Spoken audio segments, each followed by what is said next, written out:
Assalamualaikum warahmatullahi wabarakatuh. Saya Ayu Khuriyatul Jannah dari kelas 2 PAIC ingin menjelaskan sedikit tentang pengertian dalil. Bismillahirrahmanirrahim.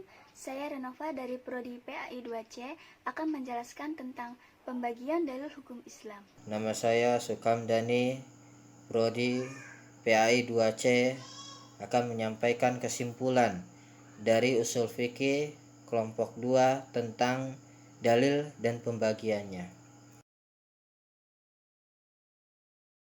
Tentang pengertian dalil.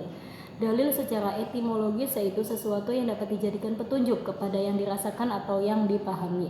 Sedangkan dalil secara terminologi yaitu sesuatu yang dapat dijadikan petunjuk untuk membedakan yang benar, untuk menetapkan hukum syara yang bersifat amali, baik secara qat'i maupun dzanni. Pembagian dalil hukum Islam ini dibagi menjadi dua macam, yaitu dalil berbentuk nakli dan dalil berbentuk akli atau ra'yu. Dalil berbentuk nakli yaitu berupa Al-Quran dan As-Sunnah. Al-Quran ini bersifat universal atau mencakup seluruh ilmu pengetahuan yang terdapat dalam kitab-kitab Allah yang lainnya.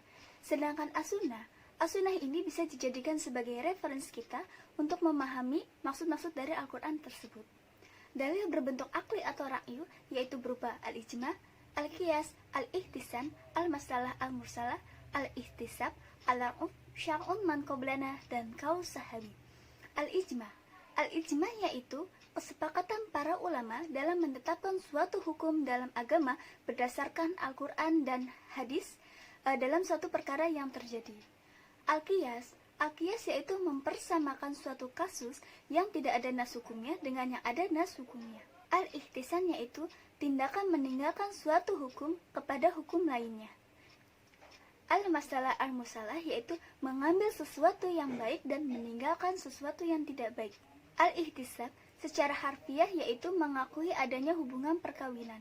Al-urf yaitu sesuatu yang diterima oleh tabiat atau akal manusia atau bisa disebut dengan adat dan kebiasaan.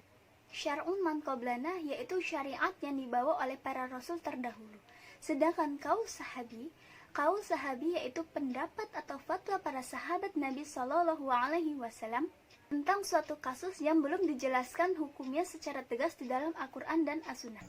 Kesimpulannya, yang pertama, dalil yaitu suatu petunjuk yang dijadikan landasan berpikir yang benar dalam memperoleh hukum syar'a yang bersifat praktis, baik yang statusnya qat'i, pasti, atau dzanni atau relatif. Yang kedua, sumber dan dalil hukum-hukum Islam yaitu meliputi yang pertama adalah Al-Quran, yang kedua adalah As-Sunnah Rasulullah SAW.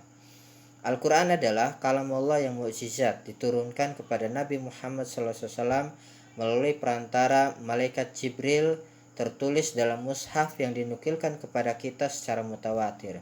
Membacanya merupakan ibadah kepada Allah Subhanahu wa taala yang dimulai dari surah Al-Fatihah dan diakhiri dengan surah An-Nas. Sunnah Rasul adalah segala perilaku Rasulullah SAW yang berhubungan dengan hukum, baik berupa ucapan sunnah qauliyah, perbuatan sunnah fi'liyah, atau pengakuan sunnah takririyah. Dalil dan metode penggunaan dalil yaitu ijma, yang pertama ijma, yang kedua qiyas, yang ketiga urf, yang keempat istishab, yang kelima syar'uman qablana, dan yang keenam adalah madhab sahabi atau disebut dengan dalil akli. Sekian dari kami kelompok 2 usul fikih, tema dalil dan pembagiannya. Kurang dan lebihnya mohon maaf. Assalamualaikum warahmatullahi wabarakatuh.